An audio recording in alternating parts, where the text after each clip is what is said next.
নমস্কাৰ ছাত্ৰ ছাত্ৰীসকল, কি খবৰ তোমালোকৰ? আশা কৰোঁ তোমালোকৰ খবৰ পাতি ভালে চাগে। আজি আমি আলোচনা কৰিম সপ্তম শ্ৰেণীৰ বিজ্ঞান। ঠিক আছে, ইয়াতে মই তোমালোকৰ বাবে সকলোবিলাক হেণ্ড ৰিটেন নোটছ মই নিজেই বনাওঁ তোমালোকৰ বাবে।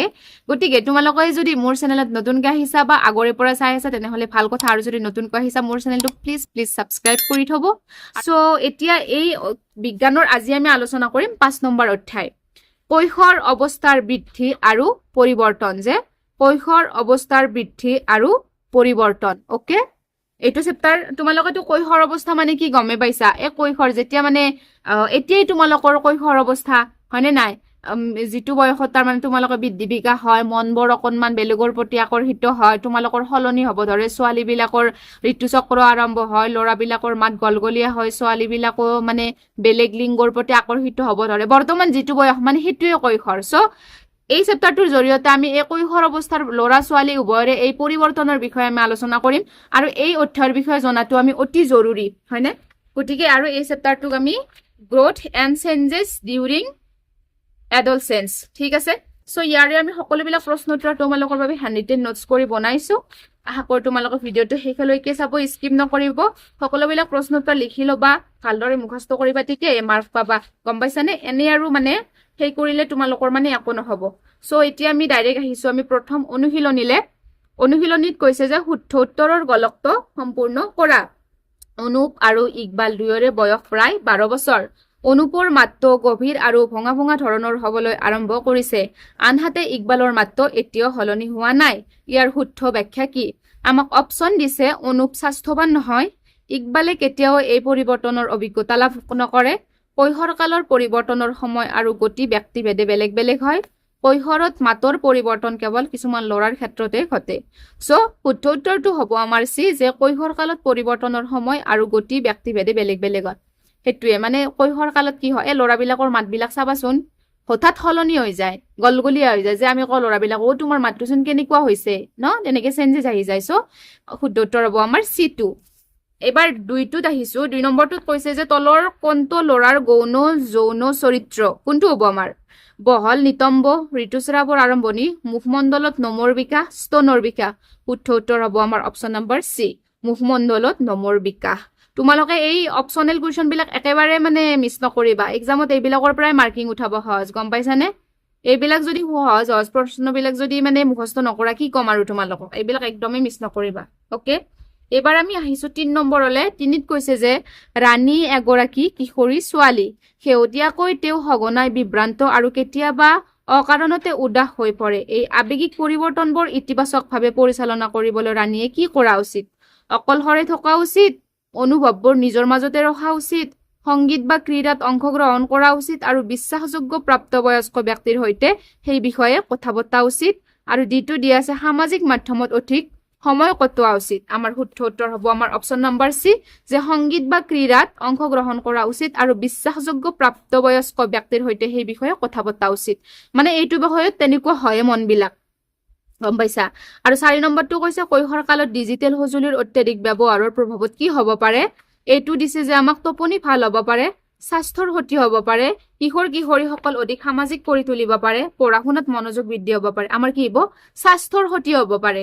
যদি বেছি যদি আমাৰ ডিজিটেল সঁজুলি, তোমালোকে যেনেকৈ নন ষ্টপ মোবাইলে চাই থাকা, ইনষ্টাগ্ৰাম ৰিল চাই থাকা, তেনেকুৱাকে বেছি চাই থাকিলে কি হ'ব? আমাৰ স্বাস্থ্যৰ ক্ষতি হ'ব পাৰে। চ' আমি ডিজিটেল সঁজুলিৰ ব্যৱহাৰ অকণমান কমকৈ কৰিব লাগে, বুজি পাইছা। এইবাৰ আমি আহিছো 2 নম্বৰলে, খালী ঠাই পূৰ কৰা। ইয়াতে খালী ঠাইবিলাক মই কিতাপতে পূৰ কৰি দি গৈছো, তোমালোকে ইয়াৰ পৰা লিখি ল'বা, ঠিক আছে। ইয়াতে দিছে যে আমাৰ কি হ'ব? খালী ঠাইটোত হ'ব আমাৰ যৌৱন। যৌৱন হৈছে জীৱনৰ সেই পৰ্যায় য'ত এক প্ৰজনন প্ৰাপ্তবয়স্ক ব্যক্তিলৈ বিকশিত হ'বৰ বাবে এগৰাকী শিশুৰ শৰীৰৰ আভ্যন্তৰীণ আৰু বাহ্যিক পৰিৱৰ্তনবোৰ ঘটে। তাৰপিছত 2 নম্বৰটো হ'ব যে আমাৰ গৌণ যৌন। গৌণ আৰু গৌণ যৌন চৰিত্ৰ হৈছে সেইবোৰ বৈশিষ্ট্য যিবোৰে পুৰুষ আৰু মহিলাক পৃথক কৰাত সহায় কৰে, কিন্তু এইবোৰ প্ৰজননৰ লগত প্ৰত্যক্ষভাৱে জড়িত নহয়। তাৰপিছত এইবাৰ আমি আহিছো 3 নম্বৰলে। 3টোত কৈছে যে 3 নম্বৰটো নালাগে দিয়ক, ঠিক আছে।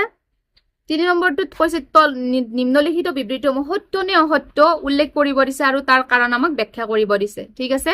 চ' 1 নম্বৰটোত দিছে আমাক শৰীৰত কেৱল, কি কৈছে আমাক? শৰীৰত শৰীৰত কেশৰ বৃদ্ধিৰ সময় আৰু ধাৰণ প্ৰতিগৰাকী কিশোৰ কিশোৰীৰ বাবে বেলেগ বেলেগ হয়।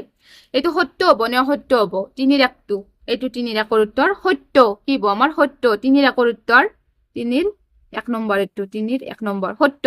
কাৰণ কেশৰ বৃদ্ধি হৰমন আৰু শৰীৰৰ বিকাশৰ ওপৰত নিৰ্ভৰ কৰে, যিবোৰ ব্যক্তি ভেদে বেলেগ বেলেগ হয়। এইটো হ'ব আমাৰ 3ৰ 1। 2 নম্বৰটোত কৈছে যে ছোৱালীয়ে মাহেকীয়াৰ সময়তো দৈনন্দিন কাম কাজবোৰ কৰিব পাৰে। এইটো কথা সত্য নে অসত্য? সত্য। মাহেকীয়া হলে কি হব? কি কাম কৰিব নোৱাৰি? সকলো কাম কৰিব পাৰি। সত্য। কাৰণ ঋতুস্ৰাৱ এটা স্বাভাৱিক প্ৰক্ৰিয়া আৰু উপযুক্ত পৰিচ্ছন্নতা আৰু যত্ন ললে ছোৱালীয়ে সাধাৰণ কাম কাজ চলাই যাব পাৰে। ঠিক আছে, এইটো সত্য। ওকে, তোমালোকে এইটো লিখিব পাৰা। কাৰণ কি আৰু তোমালোকৰ যদি মাহেকীয়া হয়, তুমি কি স্কুলত নোযোৱাকৈ থাকা নেকি? ভাত নোখোৱাকৈ থাকা নেকি? আৰু কিবা নকৰাকৈ থাকে নে? সকলোবিলাকে কাম কাজ কৰিব পাৰি। ইয়াতে কেৱল পৰিষ্কাৰ পৰিচ্ছন্নতাটো হৈ থকাটো তোমাৰ দায়িত্ব। সেইকাৰণে কাৰণ ঋতুস্ৰাৱ এটা স্বাভাৱিক প্ৰক্ৰিয়াৰ উপযুক্ত পৰিচ্ছন্নতা আৰু যত্ন ললে ছোৱালীয়ে সাধাৰণ কাম কাজ চলাই যাব পাৰে। ঠিক আছে। 3টোত কৈছে যে মহিলাৰ ঋতুস্ৰাৱ গোটেই জীৱন জুৰি চলি থাকে। এইটো মিছা কথা, অসত্য। ঋতুস্ৰাৱ এটা নিৰ্দিষ্ট বয়সত সাধাৰণতে 45ৰ পৰা 55ৰ ভিতৰত স্বাভাৱিকভাৱে বন্ধ হৈ যায়। কিছুমানৰ 45 বছৰৰ ভিতৰত বন্ধ হৈ যায় আৰু কিছুমানৰ 55 বছৰৰ ভিতৰত বন্ধ হৈ যায় ঋতুস্ৰাৱ, মানে মাহেকীয়া নহয় আৰু। এই অৱস্থাক আমাৰ ৰজনিবৃত্তি বোলে। মানে কি হয়, তোমালোকৰ যিবিলাক আইতা আছে বা তোমালোকৰ বৰমা আছে বা তোমালোকৰ যদি মাহঁতৰ অলপ বয়স হৈছে, মানে সিহঁতৰ যেতিয়া 45 হ'ব বয়স, 45 মানে তেতিয়াৰ পৰা কি হ'ব, এই ঋতুস্ৰাৱ হোৱা, মাহেকীয়া হোৱা বন্ধ হৈ যাব। গম পাইছা?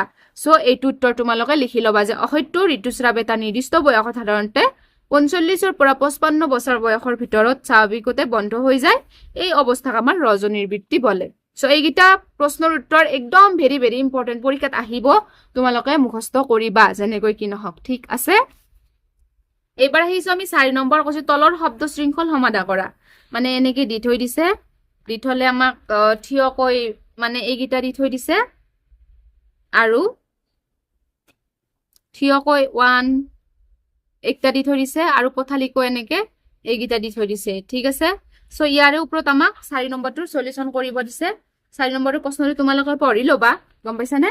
4 নম্বৰটো তোমালোকে প্ৰশ্নটো পঢ়ি ল'বা। এইখিনি তোমালোকে পঢ়ি ল'বা। চিগাৰেট, বিড়ি মানে কি হ'ব আৰু? চিগাৰেট, বিড়ি বা গুটকাৰ ৰূপত পোৱা এবিধ নিচাযুক্ত আৰু ক্ষতিকাৰক পদাৰ্থ কি হ'ব আমাৰ? 1 নম্বৰটো হ'ব আমাৰ ধপাত। কি হ'ব আমাৰ? 1 নম্বৰটোৰ উত্তৰ হ'ব আমাৰ ধপাত। তাৰপিছত কি বুলি কয়, 2 নম্বৰটো দিছে যে খাদ্যত থকা এবিধ, এইটোৰ উত্তৰ আমাৰ কি? 1 নম্বৰটোৰ উত্তৰ আমাৰ কি হ'ব? আমাৰ ধপাত হ'ব। কাৰণ যিবিলাক বিড়ি বা গুটকাৰ ৰূপত এবিধ নিচাযুক্ত আৰু ক্ষতিকাৰক পদাৰ্থ, সেইটোক আমাৰ ধপাত বুলি কয়। 2 নম্বৰটোত কৈছে আমাৰ খাদ্যত থকা এবিধ পুষ্টিকৰ পদাৰ্থ যিয়ে ৰক্তহীনতা প্ৰতিৰোধ কৰে। চ' 2ৰ উত্তৰটো হ'ব আমাৰ কি? 2ৰ উত্তৰটো আমাৰ কি হ'ব? আমাৰ চাইবাৰ বুলিং। ঠিক আছে, 2ৰ উত্তৰটো আমাৰ কি হ'ব? আমাৰ চাইবাৰ বুলিং। ওকে, তাৰপিছত 3টোত কৈছে যে ডিজিটেল সঁজুলি, মানে কৈছে যে আমাৰ মানে ডিজিটেল সঁজুলি সামাজিক মাধ্যম বা অনলাইন প্লেটফৰ্ম ব্যৱহাৰ কৰি অনেক মানে হাৰাশাস্তি কৰা কাৰ্য, সেইটো কি বুলি? আৰু 4 নম্বৰটোত কৈছে যে সেইটো আমাৰ কি হ'ব? আমাৰ ব্ৰণ। ঠিক আছে, তাৰপিছত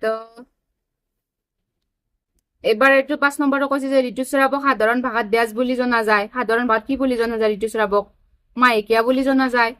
তাৰপিছত 6টোত কৈছে যে ঋতুচক্ৰৰ দশা য'ত কিশোৰী দেহৰ পৰা তেজ নিৰ্গত হয়, সেইটোক আমাৰ কি বুলি কয়? ঋতুস্ৰাৱ বুলি কয়। কি কয়? ঋতুস্ৰাৱ। তাৰপিছত 7 নম্বৰটোত কৈছে যে মহিলাৰ জীৱনৰ সেই পৰ্যায়, মহিলাৰ জীৱনৰ সেই পৰ্যায় য'ত ঋতুস্ৰাৱ স্বাভাৱিকতে বন্ধ হৈ পৰে, সেইটোক আমাৰ কি বুলি কয়? ৰজনিবৃত্তি বুলি কয়। কি কয়? ৰজনিবৃত্তি। ঠিক আছে, তাৰপিছত 8 নম্বৰটোত কৈছে যে শৰীৰত উৎপন্ন হোৱা বিশেষ ৰাসায়নিক পদাৰ্থ যিয়ে কৈশোৰ কালত হোৱা বৃদ্ধি মানে পৰিৱৰ্তন নিয়ন্ত্ৰণ কৰে, সেইটোক আমাৰ কয় টু আইৰন। কি কয় আমাক? To iron. তাৰপিছত 9 নম্বৰটোত কৈছে যে বাল্যকাল আৰু প্ৰাপ্তবয়স্কাল মানুহৰ জীৱনৰ বিশেষ পৰ্যায়, সেইটো হ'ব আমাৰ কৈশোৰ কাল। আৰু 10ৰ উত্তৰটো কৈছে যে শৰীৰৰ প্ৰজনন কৰিব পৰা প্ৰাপ্তবয়স্ক অৱস্থালৈ বিকশিত হোৱা প্ৰয়োজনক আমাৰ কি বুলি কয়? আমাৰ যৌৱন। গতিকে আমি গোটেইকেইটা ইয়াতে 10টা আছে নহয়, ইয়াতে যে 10টা আছে, সেই 10টাৰ উত্তৰ মই এইখিনিত মই দি দিছো, তোমালোকে ইয়াৰ পৰা চাই লিখিবা। ঠিক আছে, বুজি পাইছা? সেইটোৱে 4 নম্বৰ গেল। তাৰপিছত এবাৰ আমি আহিছো ইয়াতে 7 নম্বৰ দিয়া আছে 7 নম্বৰটোত কৈছে যে স্তম্ভ এৰ সৈতে স্তম্ভ বি মিলোৱা এইকেইটা আমাক মিলাব দিছে চোৱাচোন তোমালোকে ডিঙিৰ ঘটিকা কি হ'ব আমাৰ কিশোৰ ল'ৰাৰ ষড়যন্ত্ৰৰ বৃদ্ধি ঋতু চক্ৰ বিটু দিয়া আছে আমাক ঋতু চক্ৰটো হ'ব আমাৰ 4 নম্বৰৰ লগত ছোৱালীৰ দেহত প্ৰতি 38 দিনৰ মূৰে মূৰে হোৱা প্ৰক্ৰিয়া যিয়ে শৰীৰক প্ৰজননৰ বাবে প্ৰস্তুত কৰে সিটো আছে আমাৰ মেজাজৰ পৰিৱৰ্তন এইটো হ'ব আমাৰ 1 নম্বৰ কোনো স্পষ্ট কাৰণ নোহোৱাকৈ হঠাৎ হোৱা আবেগৰ পৰিৱৰ্তন ডিটোত আছে আমাৰ চেনিটেৰী পেড এইটো হ'ব আমাৰ 2 নম্বৰৰ লগত ঋতুস্ৰাৱৰ সময়ত পৰিষ্কাৰ পৰিচ্ছন্নতা বজাই ৰাখিবলৈ ব্যৱহাৰ কৰা সামগ্ৰী ইটো দিছে আমাক নিচাযুক্ত দ্ৰব্যৰ অপব্যৱহাৰ সেইটো হ'ব আমাৰ 3 লগত ধপাত মদ ড্ৰাগছৰ দৰে হানিকাৰক বস্তুৰ প্ৰতি আসক্তি যিয়ে স্বাস্থ্যৰ ক্ষতি কৰে ঠিক আছে সেইটো লিখি ল'বা তোমালোকে ইয়াতে এবাৰ আমি আহিছো 8 নম্বৰত কৈছে যে কৈশোৰৰ লগত জড়িত আচৰণগত পৰিৱৰ্তনবোৰ কি হ'ব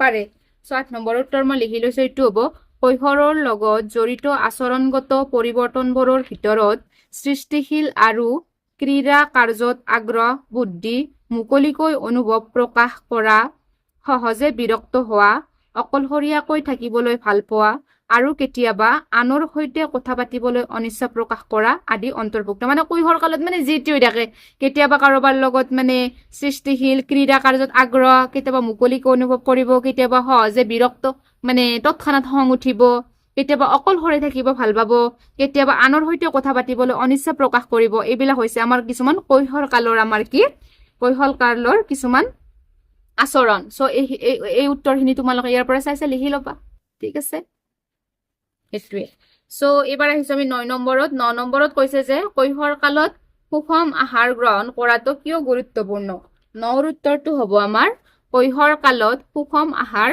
অতি গুৰুত্বপূৰ্ণ কাৰণ এই সময়ত শৰীৰ দ্ৰুত যে কি কৈশোৰ কালত মানে সুষম আহাৰ অতি গুৰুত্বপূৰ্ণ কাৰণ এই সময়ত শৰীৰৰ দ্ৰুত বৃদ্ধি আৰু বিকাশ ঘটে উপযুক্ত পুষ্টিয়ে শাৰীৰিক বৃদ্ধি মানসিক বিকাশ আৰু সুস্বাস্থ্য বজাই ৰখাত সহায় কৰে সো এইটো হ'ব আমাৰ 9ৰ উত্তৰ লিখি ল'বা ওকে 10 নম্বৰটোত কৈছে যে কিশোৰী-সকলে ব্যক্তিগত ৰুচি আৰু চখৰ প্ৰতি আগ্ৰহ কৰাটো কিয় গুৰুত্বপূৰ্ণ কিশোৰী-সকলে ব্যক্তিগত ৰুচি আৰু চখৰ প্ৰতি কিয় আগ্ৰহ কৰাটো গুৰুত্বপূৰ্ণ সো 10ৰ উত্তৰটো হ'ব কিশোৰী-সকলে ব্যক্তিগত ৰুচি আৰু চখৰ প্ৰতি আগ্ৰহ কৰাটো গুৰুত্বপূৰ্ণ কাৰণ এইবোৰে মানসিক চাপ আৰু বিভ্ৰান্তি কমাই মন সতেজ ৰাখে আৰু আত্মবিশ্বাস বৃদ্ধি কৰে ঠিক আছে আৰু আত্মবিশ্বাস বৃদ্ধি কৰে এইটো তোমালোকে 10 নম্বৰটো লিখিবা যে কিশোৰী-সকলে ব্যক্তিগত ৰুচি আৰু চখৰ প্ৰতি আগ্ৰহ কৰাটো গুৰুত্বপূৰ্ণ কাৰণ এইবোৰে মানসিক চাপ আৰু বিভ্ৰান্তি কমাই মন সতেজ ৰাখে আৰু আত্মবিশ্বাস বৃদ্ধি কৰে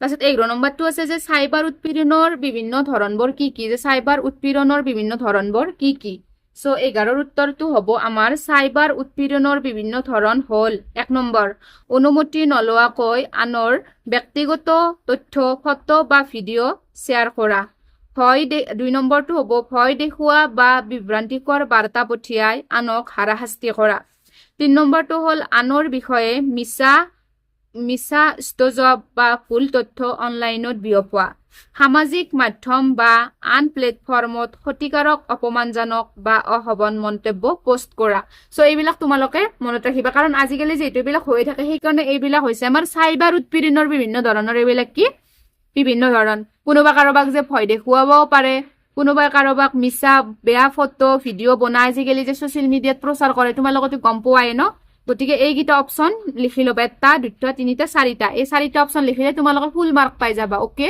কি ধুনীয়াকে মই নোটছ বনাই দিছো ওকে সো এবাৰ আহিছো আমি 12 নম্বৰটো নালাগে দিয়ক 12 নম্বৰটো নালাগে লিখিব এবাৰ আহিছো আমি 13 নম্বৰত কৈছে যে ৰিমাই প্ৰথমবাৰৰ বাবে ঋতুস্ৰাৱৰ অভিজ্ঞতা লাভ কৰিছে তোমালোকৰ ঋতুস্ৰাৱটো সকলোৰে হয়ে ন এইটো বয়সত এইটো একো লাজ কৰিব লগা কথা নহয় এইটো মানে ভাল কাৰণে কিতাপতে দিছে ইয়াৰে জ্ঞান তোমালোকৰ অতি প্ৰয়োজনীয় সো ৰিমাই প্ৰথমবাৰৰ বাবে ঋতুস্ৰাৱৰ অভিজ্ঞতা লাভ কৰিছে আইতাকে ৰিমাক ক'লে যে তেওঁ দৈনন্দিন কাম-কাজত অংশগ্ৰহণ বা পাকঘৰত প্ৰৱেশ কৰিব নালাগে মানে এইবিলাক আগৰ দিনৰ মানুহবিলাকে নাজানে অন্ধবিশ্বাস যে সেইকাৰণে কয় মানে পাকঘৰত সোমাব নালাগে অমুক কৰিব নালাগে তমুক কৰিব নালাগে এইবিলাক মানে মিছা কথা কিছুমান আৰু পাকঘৰত প্ৰৱেশ কৰিব নালাগে। আইতাকৰ এই বিশ্বাস প্ৰকৃততে অন্ধবিশ্বাসে। কিয়? বুজাই লিখা। এই পৰিস্থিতিক চম্ভালিবলৈ ৰীমাই কি কৰা উচিত পৰামৰ্শ আগবঢ়োৱা। এইবিলাক অন্ধবিশ্বাস। চ' এতিয়া আমি 13ৰ উত্তৰটো লিখিম যে কি এই বিশ্বাস এটা অন্ধবিশ্বাস, কাৰণ ঋতুস্ৰাৱ হৈছে ছোৱালীৰ শৰীৰত হোৱা এটা স্বাভাৱিক আৰু স্বাস্থ্যকৰ জৈৱিক প্ৰক্ৰিয়া। ই ছোৱালী এজনীক অপবিত্ৰ, দুৰ্বল বা দৈনন্দিন কাম কাজৰ বাবে অনুপযুক্ত নকৰে। বৈজ্ঞানিক অধ্যয়নে দেখুৱাইছে যে উপযুক্ত পৰিচ্ছন্নতা আৰু যত্ন বজাই ৰাখিলে ছোৱালীয়ে ঋতুস্ৰাৱৰ সময়তো স্বাভাৱিক কাম কাজ চলাই যাব পাৰে।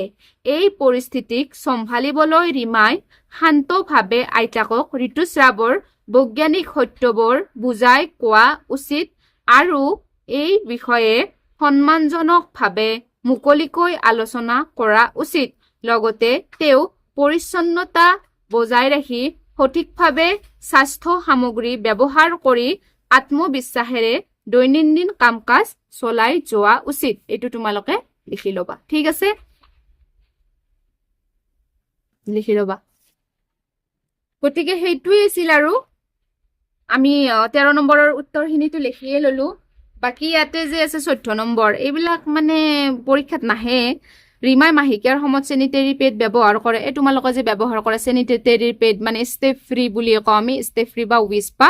চ' সেইবিলাকৰ সময়তে সেইবোৰ সলনি কৰে। ব্যৱহৃত চেনিটেৰী পেডবোৰ কাগজেৰে মেৰিয়াই নলকে ডাষ্টবিনত পেলাই দিয়ে। কোনোবাই ঘৰৰ মানে য'ত জাবৰ জোথৰ পেলাই তাতে পেলাই দিয়ে। ৰীমাই পালন কৰা এটা স্বাস্থ্যকৰ আৰু এটা অস্বাস্থ্যকৰ অভ্যাস চিনাক্ত কৰা। মানে চেনিটেৰী পেড এটা মানে কি, আমি এনে জাষ্ট বুজাই দিছো। পৰীক্ষাত মানে ইমান দীঘল কুৱেশ্যন নিদিয়ে। মই যিকেইটা দিছো সেইকেইটা তোমালোকে ভালদৰে মুখস্থ কৰিবা।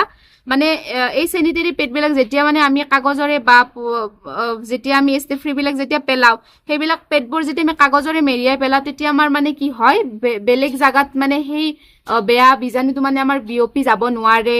চ' সেইকাৰণে আমি এনেকে কাগজৰে মেৰিয়াই দিলে মানে এটা ভাল আৰু, গম পাইছা? ঋতুস্ৰাৱৰ সময়ত পৰিষ্কাৰ পৰিচ্ছন্নতা বজাই ৰখাটো কিশোৰীৰ বাবে কিশোৰী ছোৱালীৰ বাবে কিয় গুৰুত্বপূৰ্ণ যে যেতিয়া তোমালোকৰ মানে মাহেকীয়া হয়, ঋতুস্ৰাৱ হৈ থাকে, সেইটো সময়ত তোমালোকৰ মানে পৰিষ্কাৰ হৈ থকাটো এইটো কাৰণে প্ৰয়োজনীয়, কাৰণ সেইবিলাক মানে তোমালোকৰ কি হয়, যিটো মানে লেতেৰা আৰু তোমালোকৰ মানে যিবিলাক মানে ৰক্ত ওলাই, হয়নে? সেইবিলাক মানে কি হয়, ইনফেকশ্যন হৈ যাব পাৰে যদি আমি বহুত টাইম মানে পৰিষ্কাৰ কৰি নলওঁ। সেইবিলাক খুজুতি মানে স্কিন ডিজিজ কিছুমান হ'ব পাৰে। চ' বহুত টাইম তেনেকে থাকিলে আমাৰ কি হয়, এইবিলাক কিছুমান আমাৰ ওপৰত বেয়া ইফেক্ট পৰিব পাৰে। সেইকাৰণে আমি সদায় অকণমান পৰিষ্কাৰ পৰিচ্ছন্নতা হৈ থাকিব লাগে। কানি কাপোৰ এইবিলাক লেতেৰা কৰি থাকিব নালাগে। চ' মানুহেও তেনেকে লেতেৰা হৈ থাকিলে বেয়া পায়, ক'ব যে মানে কেনেকুৱা লেতেৰা। চ' আমি সেইকাৰণে পৰিষ্কাৰ পৰিচ্ছন্নতা হৈ থকাটো প্ৰয়োজনীয়। ঋতুস্ৰাৱৰ সময়ত ৰীমাই পালন কৰিবলগীয়া নিৰাপদ আৰু স্বাস্থ্যসন্মত পদ্ধতিৰ বিষয়ে পৰামৰ্শ দিয়ে। যে ৰীমাই পালন কৰিবলগীয়া এইটোৱে যে কি, যিহেতু সেইটো টাইমত অকণমান গা চা বেয়া লাগি থাকে, চ' অকণমান মানে ৰেষ্ট লোৱা প্ৰয়োজন। আৰু যি টি বস্তু মানে খাব নালাগে। যি টি বস্তু মানে ধৰ ঋতুস্ৰাৱৰ সময়ত বোলে এইটো বস্তু আমাৰ শৰীৰৰ কাৰণে অকণমান বেয়া, চ' সেইকেইটা দিন অকণমান খাব নালাগে। বেছি গধুৰ বস্তু দাঙিব নালাগে, বেছি দৌৰা ধপৰা কৰিব নালাগে ন, এইখিনি কৰিব নালাগে। অকণ পানী বেছিকৈ খাব লাগে, জিৰণি ল'ব লাগে, ৰেষ্ট ল'ব লাগে, এনেকুৱা ধৰণৰ কামবিলাক কৰিব লাগে। চ' এইখিনি মানে জাষ্ট মই বুজাই দিছো, ঠিক আছে? গতিকে মানে এইটোৱে আছিল। তাৰপিছত বাকী এইবিলাক পৰীক্ষাত নাহে দেই, সেইকাৰণে মই অলপ মুখেৰে আলোচনা কৰি দিছো। এইটো 15টোত কৈছে যে ধৰি লোৱা তোমাৰ এজন বন্ধু চাইবাৰ উৎপীড়নৰ বলি হৈছে। এজন দায়িত্বশীল কিশোৰ হিচাপে তেওঁক সহায় কৰিবলৈ, তেওঁ সুৰক্ষা নিশ্চিত কৰিবলৈ তুমি তাৎক্ষণিকভাৱে কি পদক্ষেপ হাতত ল'বা? যে আমি চাইবাৰ ক্ৰাইম বুলি যে এটা হেল্পলাইন নম্বৰ আছে, সেই নম্বৰটোত আমি ফোন কৰিম। আজিকালিতো তোমালোকে গমেই পোৱা কিমান ল'ৰা ছোৱালীৰ বেয়া ভিডিঅ' এইবিলাক পোষ্ট ওলাই, মোবাইলত কিবা ওলাই। চ' এইবিলাকৰ যাতে নহয়, তোমালোকক তোমাৰ প্ৰশ্নত অলপ আগত বুজাই দি আহিলো, হয় না? সেইবিলাক নহবৰ কাৰণে সেইবিলাক একোটা চাইবাৰ ক্ৰাইম মানে অপৰাধ, আৰু যিয়ে তেনেকুৱা কৰে সি কি হ'ব, আমাৰ জেলত যাব লাগিব। চ' আমি চাইবাৰ হেল্পলাইন নম্বৰত যোগাযোগ কৰি, সেই নম্বৰটোত যোগাযোগ কৰি কেনে আমি কথাখিনি জনাম। তেতিয়া মানে আৰক্ষীয়ে তাৰ বিপক্ষে কিছুমান মানে শাস্তি দিব আৰু। চ' আমি সেইটোৱে কৰিম, বুজি পাইছা? ওকে, বাকী এইবিলাক ইমান নালাগে। আৰু ইয়াতে দিছে যে ক্লাছ 7ত এজন পঢ়ি থকা ল'ৰা, তেওঁ প্ৰায় সমনীয়া গুটখা ব্যৱহাৰ কৰিবলৈ হেঁচা প্ৰয়োগ কৰিছে। কেতিয়াবা এতিয়া আজিকালি ল'ৰা ছোৱালী বিলাকে কি কম বয়সতে গুটখা খোৱা কৰিছে, ক্লাছ 7 9তে মানে শিখৰ খাব, কিবা খাব। চ' এনেকে যদি লগৰ বিলাকে যদি প্ৰেছাৰ দিয়ে, তোমালোকে কি কৰিবা, ঘৰত কৈ দিবা আৰু ক'বা যে মই এইবিলাক বস্তু ভাল নাপাওঁ আৰু শৰীৰৰ কাৰণে অপকাৰী, গম পাইছানে? গুটখাত কি থাকে, আমাৰ শৰীৰৰ বাবে মাৰাত্মক লিখা থাকে চাবাচোন পেকেট বিলাকত। চ' তোমালোকে এইবিলাক নাখাবা, ক'লেও নাখাবা, গম পাইছা? এইটো খালে তোমালোকক মানুহেও বেয়া ক'ব আৰু নিজৰ শৰীৰৰ কাৰণে হোৱা। গতিকে মই যিকেইটা প্ৰশ্ন লাগে তোমালোকক দি দিছো, নালাগে বিলাক অকণমান আলোচনা কৰি দিছো। আলোচনা কৰাবিলাক শুনিবা, কাৰণ তোমালোকৰ তেতিয়া তাৰে ওপৰত নলেজ হ'ব, অকণমান জ্ঞান হ'ব, জানিবা, শুনিবা। চ' আজিলৈকে ইমানখিনি আছিল। লগ পাম আমি নেক্সট ভিডিঅ'ৰ সৈতে। আজিলৈকে আহিছো, ধন্যবাদ।